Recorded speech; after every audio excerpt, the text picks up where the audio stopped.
you doing?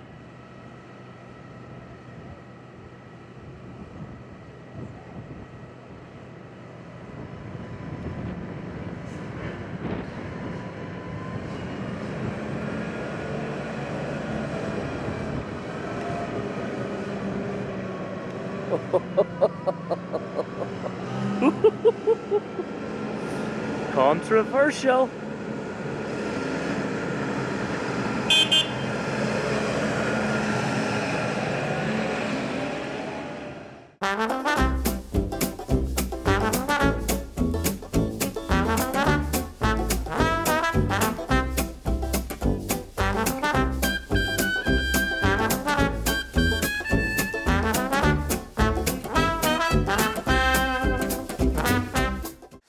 Right, so basically, Gary decided he wasn't happy. He needed a weight block with him.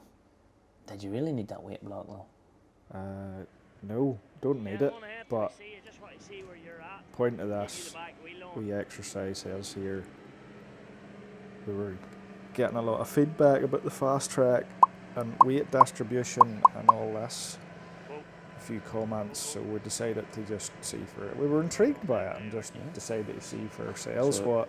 So we went to Weighbridge. So bottom line, standard setup, big Hara, front weight, tractor, Weighbridge weight. Yeah, there you go. 13 ton, 800 kilos. That's the weight of that unit. And we wanted to see when we dropped the front weight off, was there weight transfer? Yeah, that's basically the point of this whole, what you're watching here. Because we were getting very confused with some of the comments that were coming through. We thought this tractor was magic. My head wasn't allowing me to, you know, to compute what people were saying, so we decided to go. You believe in physics, Gary? I believe in physics. Weight is weight. Yeah. Mass is mass. Yeah. So front axle weight with the 1150 standard kilo John Deere weight block, 4460 stroke 70. It does flip up 10 here, but thereabouts. So we should be with that weight block off. Total weight should go down 1150 kilos. Or thereabouts. That's the weight of that. So weight block off. Front axle weight, you should be thinking, seeing about the same. What would that be? 340, something like that. But I'm going to say that if it's like a traditional tractor, you'll actually lose a wee bit more. Whole weight, are we getting 1150 kilos off? 1170. 1170 kilos. That weight is actually 20 kilos there, John Deere give us for free, boy. I think that Coley dog was maybe on the Weighbridge the first time. You see the way she's adjusting her? Yeah, she does. She definitely works the suspension to compensate, but okay, that's not compensating weight. But so front axle, we're expecting 1150 kilos off. Going by the comments that we were getting, we would almost expect weight now to be transferring from the back to the front. So she should be about 3.10 on the front axle. In theory, she should be heavier, based on the comments that we received. Nil point. So she's actually lost 1150. Plus another couple of hundred. 600. Yeah. Go figure. Okay. Right, so this is rear axle. Carrying a Coon Harrow here, 5 metre, which is about 3 tons. Go on, forward a bit, Gary, son, for goodness sake. So yeah, no, keep her that. I can't see the bridge. Wild pearly possession camera there. Look at that. No, it's not pearly possession. It was precision. Look, I didn't have to move my camera. Just zoom. See? Perfect. 9629589. Right, splitting hairs here. 9.6. 9.6. Rear axle. Let's go hook the front weight on again. Repeat the process. Front weight is now on. What do you expect to see here? Yeah, that'll do it. In theory, it should take weight off the rear. Yeah. Well, there's going to be that 600 kilos has to go somewhere. Well, Doesn't it? There you go, look. Boom. The other way. So it's actually taking the front weight to transfer weight.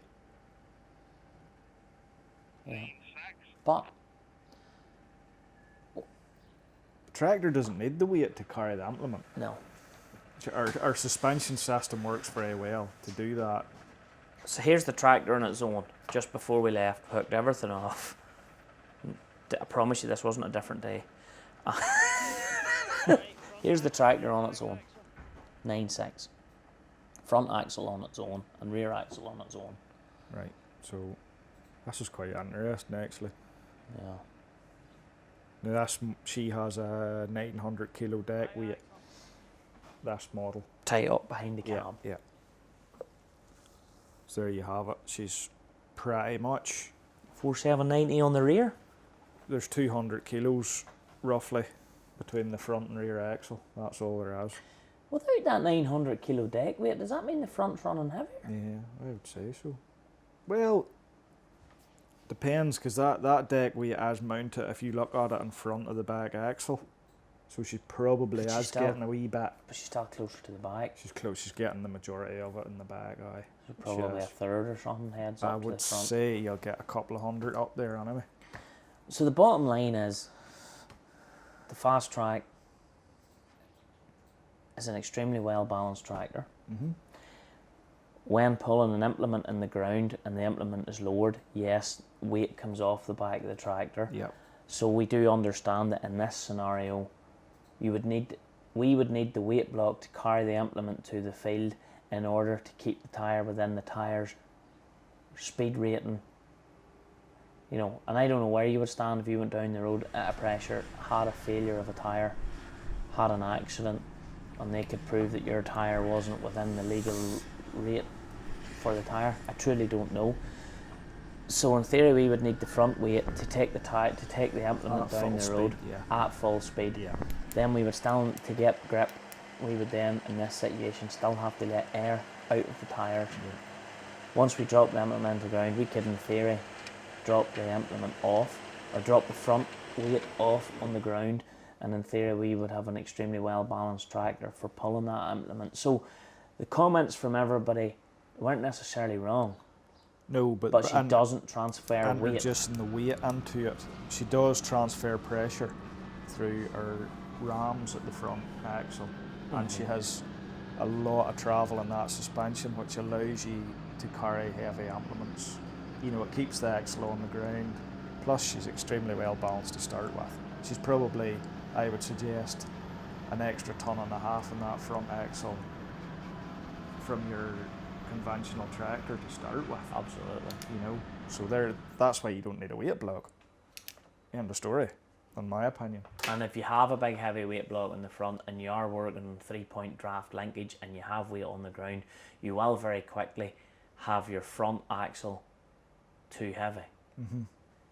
Which was happening at Barry Reid's, Yeah. to be fair, because I was noticing the front tires were nailed to the ground, and like you were seeing her lifting the sod with the back but you know. But that's still only one part of the puzzle. You have to keep everything within its right, and I think that's one of the reasons tyre manufacturers have had a hard time getting tyres up to specification for the likes of the Fastrac. Yeah, and you're used to, I suppose, a conventional tractor, you're used to her doing the majority of her work on the back axle. So, well, look, that was just a wee interesting experiment we did one day when we were really and truly sort of in the midst of the lockdown. Yeah. And we wanted to go to the Weighbridge and just try and talk about it. We do try, whenever we get comments in, we want all our fans to understand this, whenever we get genuine comments in about machines and how we're meant to work, and we have time, it was just great because we went and put the theory to the test. We do understand what you're saying, but it's not magic. No. Weight is weight, Isaac Newton is Isaac Newton, physics is physics. Yeah. And we're not breaking the physics with this tractor, but in many ways the tractor She's clever. is clever and She's special. clever. Yes, She's very, clever. very good point. Yeah. You still want one, don't you? Absolutely. Fantastic piece of kit. Right, folks, this is the end of the fast track in this round anyway.